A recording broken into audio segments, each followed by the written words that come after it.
12 Bolos, 12 different categories in under 8 minutes. Now, what does a Bolo mean, first of all? A Bolo is a be on the lookout. It's very commonly used in the reselling game. Anyway, I've got 8 minutes. Can I do it in time? Let's find out. First up, we have gaming, and we have Silent Hill 2 for PlayStation 2. Now, I've been guilty of leaving this behind before in one of my car boot sale videos, so make sure you guys don't. You can get anywhere between 50 and 80 pounds for this, and you can find them at the boot sales. The next Bolo, we are in the baby category. Now, baby carriers are huge and they're everywhere at the car boot sale. There is some lower end models that are worth 20 to 25 pound. The big baby carriers themselves, the ones that go on your backpack, I'll put up a picture here, they could be worth about 60 or 70. But there is one that could be worth between 200 and 400 pounds pre-owned.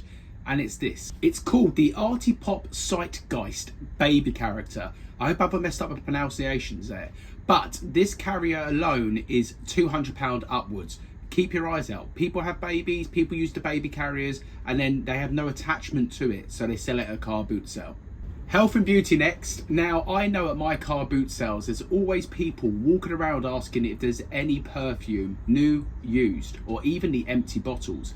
I've done a bit of research on this, and the empty bottles can be worth really good money. 2 bottles of Creed sold for £90, completely empty. So don't sleep on them empty bottles down the car boot sale. People will take loads of perfume down there, and some will be slightly full, which is going to gain you a little bit more money. But even the empty bottles, don't leave them behind. Moving on to cameras, something I pick up from time to time, and I'll probably continue to do so even with niche down to clothing. Anyway, there's a brand called Yashica. Now, we all know about the Olympus Muse and the Olympus Muse 2s. You don't leave them behind for sure. But Yashica was a surprising one. Earlier last year, I picked up 2 for £1 each and sold them for silly money.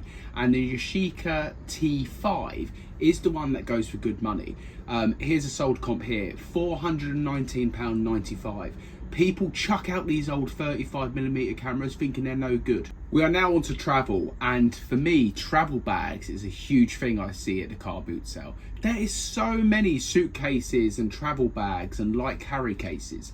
Now, one brand I've recently learned is a brand called Filson, and I'm going to put up the comp here. You can get really good money for pre-owned Filson bags. Keep your eyes open. They're not as obvious as your Gucci and your Prada and all the Louis Vuitton stuff you see at the car boot sales. Do your checks, make sure they're legitimate before you pick them up though. But if you can get them at a good price, you can't leave them behind. Switching back to media, we are now on DVDs. Now, DVDs are left behind by many resellers, including myself. I do look at some of the box sets from time to time, but I do ignore a lot of them. There is one in particular that stood out to me recently. It's LA Law, the UK edition. And if you find this brand new and sealed, you're looking at a tasty £350 to £400 comfortably. Even in used condition, you're looking at least £150 upwards. LA Law, keep your eyes open for that one, because I would hate to see you lose out to another reseller such as me.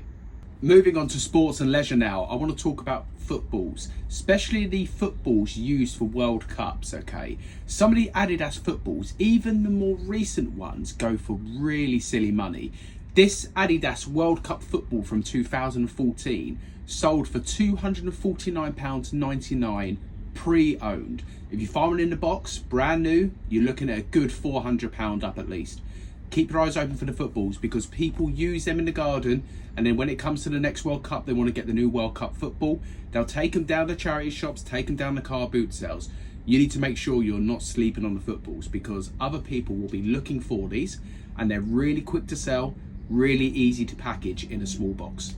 Next up, we have board games. Now, I know we all know Hero Quest and a few others that go for good money, but what you need to be looking out for is Kickstarter games. I'm going to flash up a couple here. Kickstarter games, they sell really well because they are funded by people in a Kickstarter campaign. Worth keeping an eye open for, because some of these games go for hundreds of pounds.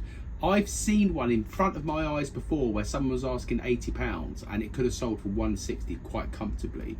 But yeah, Kickstarter board games, do not leave them behind when you're outsourcing. We're going to hop back to electrical now, and we're talking about TVs, and we're talking specifically about CRT TVs. Now I know this is something that most resellers will know, but do not sleep on them CRT TVs. Some of them, especially the Sony ones, can go for £200 upwards pre-owned if working. A lot of gamers like to plug in vintage games consoles to play on them TVs, so don't look past them at the car boot sale. What I will say though is when you are buying them, make sure you're buying priced on the fact they are not going to work. Remember, these TVs have been sitting in people's lofts for many years unused, not switched on, so assume they're not going to work, and if they do work, you could be in the money. Next up, I want to talk about film props. Now, I'm local to Shepperton Studios, so from time to time at the car boot sales, I will see the odd film prop. Now, this Jason from Friday the 13th mask sold on eBay for £249.99. Now, I'm not saying you're going to find this at every car boot sale or in your local charity shops, but do keep your eyes open and do keep in mind that film props are collectible and people will pay over the odds compared to buying something more modern. Now we're into toys and collectibles. So toys and figures is something I've been dealing with a lot recently from the contact, and I managed to get a Star Wars yak face figure from 1985. Now when I picked out this figure, it didn't look anything special to me. I'd done some research and it sold for £449.99. Keep your eyes open for these Star Wars figures. If they are in near mint condition, they can go for closer to £800-900 as well. So do keep your eyes out for anything Star Wars related, especially the older stuff. Next up, a category I've had lots of experience selling in, it's books. And this book here is from one of my favourite films, Jaws. And it's the 1974 Book Club Association first edition. Now, you have to check within the first couple of pages of the book to see whether it is a rare one when looking. But I see this book, Jaws, at most car boot sales in book bundles that people are trying to sell. Spend a bit of time to flick through. If you find anything that's first edition, anything that's signed, anything old, it might be worth investigating further. This Jaws book sold for $69.99 on eBay, and I'm not surprised because people love the first edition stuff. So there we have it, 12 Bolos, 12 categories in under 8 minutes. Now I know you're probably thinking, James, you're niching down into clothing. Where's the clothing Bolos? Where's your clothing stuff? I can't tell you everything yet, can I? You need to wait for that kind of thing. Anyway, drop me a comment below with what your favourite Bolo is when going outsourcing. I'll be really keen to know the stuff that I can include in today's video. I hope that's helpful for you all, and I'll see you in the next one.